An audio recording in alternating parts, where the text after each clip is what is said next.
Hi everyone and welcome to Joy As It Flies. If you're new here, I'm Teresa and I deal with the cooking side of things on this channel.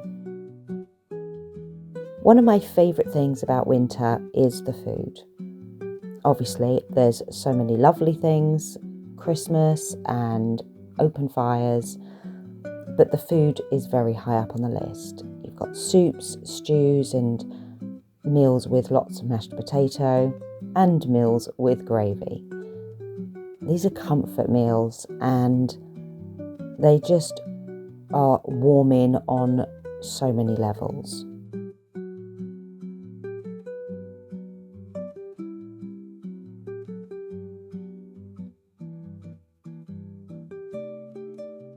As I move towards the end of my second week of my pantry challenge, I am so grateful that it is this time of the year because I've got loads of ingredients in my freezer that really lend themselves well to these sorts of comfort meals. I have had these short ribs in the freezer for a while and I really wanted to make just a nice sauce with some beer that I've had specially for cooking purposes, and this turned out really nicely. It's absolutely a simple meal to make. Just throwing all the ingredients into a slow cooker and just brown the short ribs a little in a pan, brown some onions and just let that cook away. What a delicious meat. And also there was so much meat on these, so they would actually go really far. I'd only ordered 2 and that was actually enough for 4 of us, just because there is so much meat on there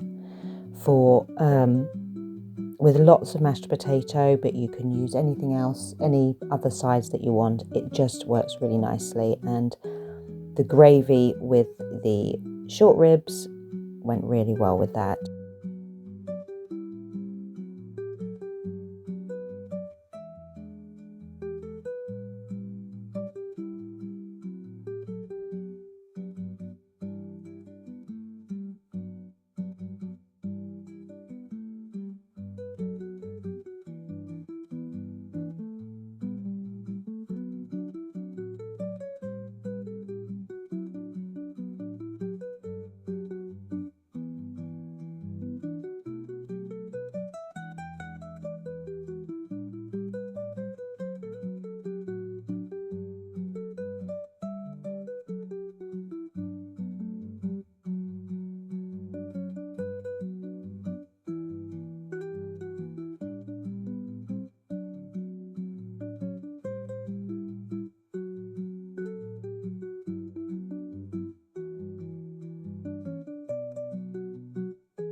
There's an old English rhyme about peas pudding, and I don't know if peas pudding is something that anyone has around the rest of the world, and it shouldn't be a delicious meal, but it really is.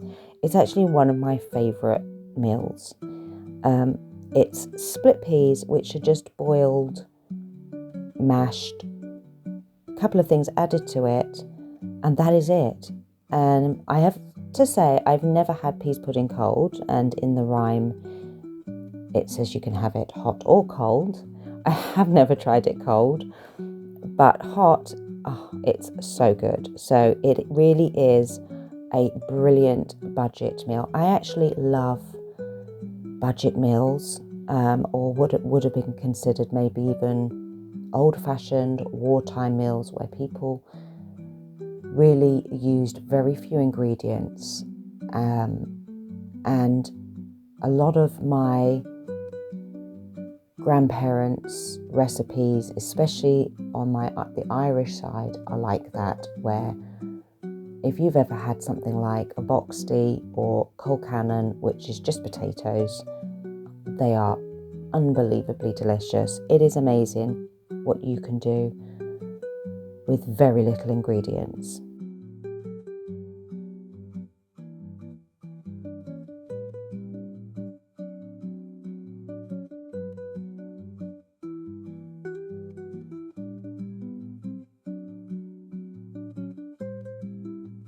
Alongside the peas pudding, I wanted to make a gammon, and I've got a couple of gammons in the freezer, so it was nice to be able to use one of these up.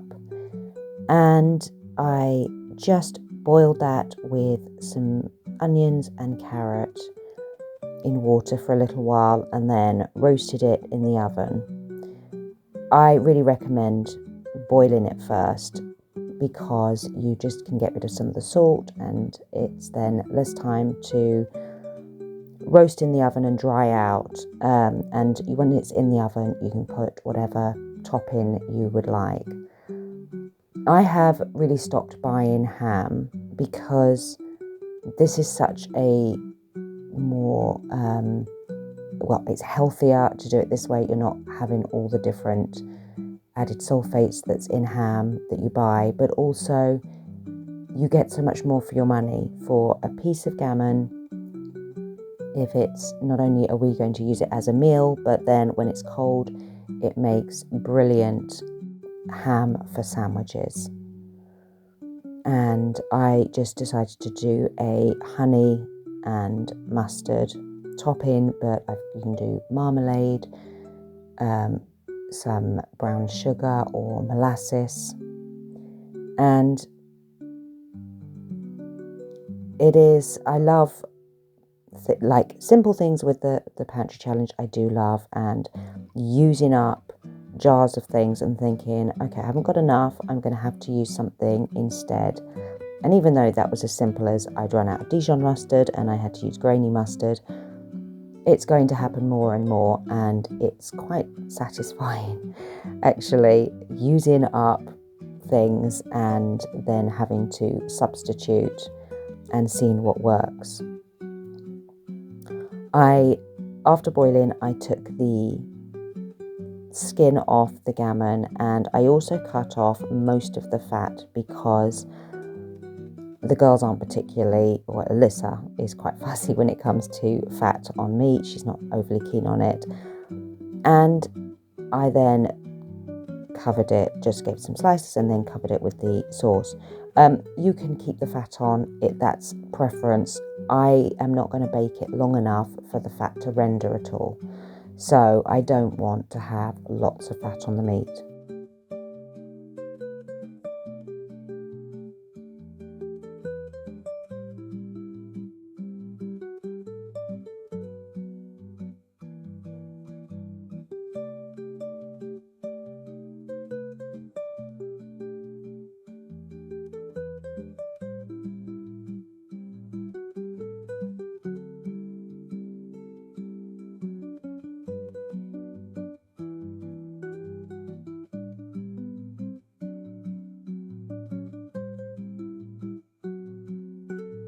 These dinner rolls are really a handy recipe.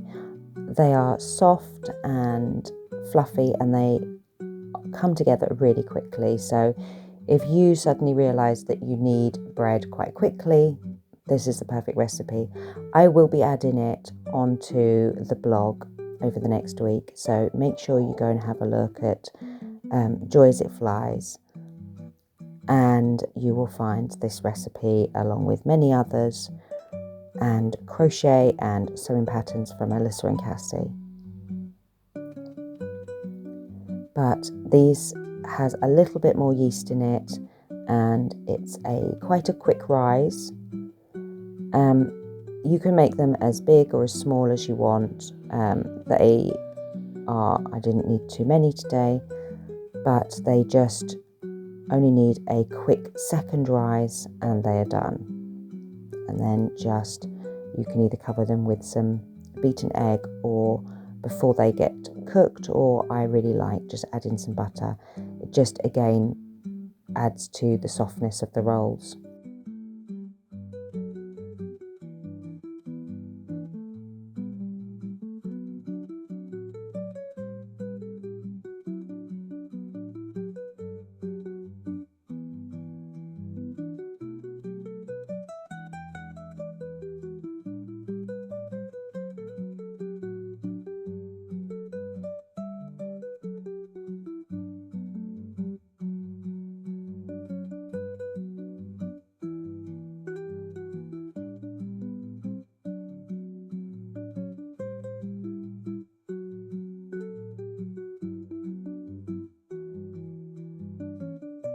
I find it very difficult to measure food correctly. My eyes, as they say, are always bigger than my stomach, so I always make too much food. And for that reason, we always have leftovers. I'm really lucky in the fact that everyone loves leftovers. And I know that it's something that lots of people are not keen on, but I'm quite happy to just keep eating something until it's gone, and reheating it or just having it cold. So things like, I haven't had to cook every single night because we have had leftovers, and we still had some of the gammon and the peas pudding left over. So I decided to make some of my vegetable fritters. I've still got so much courgette left in the freezer from, I don't even think it was last summer, I think it was the summer before. And I love courgette, but I do find that when they grow, they really grow, and I can never keep up with them. So I freeze a lot, and then you've got to use it up. And it's not the easiest thing because it's so much water in a courgette. It's not the easiest thing to always use up. I have got to try courgette muffins and courgette cake. I did try that once, I think, and that was really good. So I must do that again. But these courgette fritters or vegetable fritters are perfect. Just make sure that you squeeze as much water out of those courgettes as you can. I had these defrosting the night before and then squeezed all the water out. Even if you're using a fresh courgette, you want to make sure you squeeze all the water out. There's surprisingly a lot. And then it's just, and the other thing I love about this recipe is you can add whatever you want to it, vegetable wise, carrots, or if you've got mushrooms or peas, anything like that would work really well. And I don't bother pre-frying the onions or anything like that. I just cook it all together and make enough so that then we can use those again. I can either freeze some or we can use it the next day. They just then get fried and for a few minutes on both sides, and they are really lovely. And if you've got people who are in the house who are not keen on vegetables, I think they would still like this. And you could even add, I haven't done this, but you could add some cheese.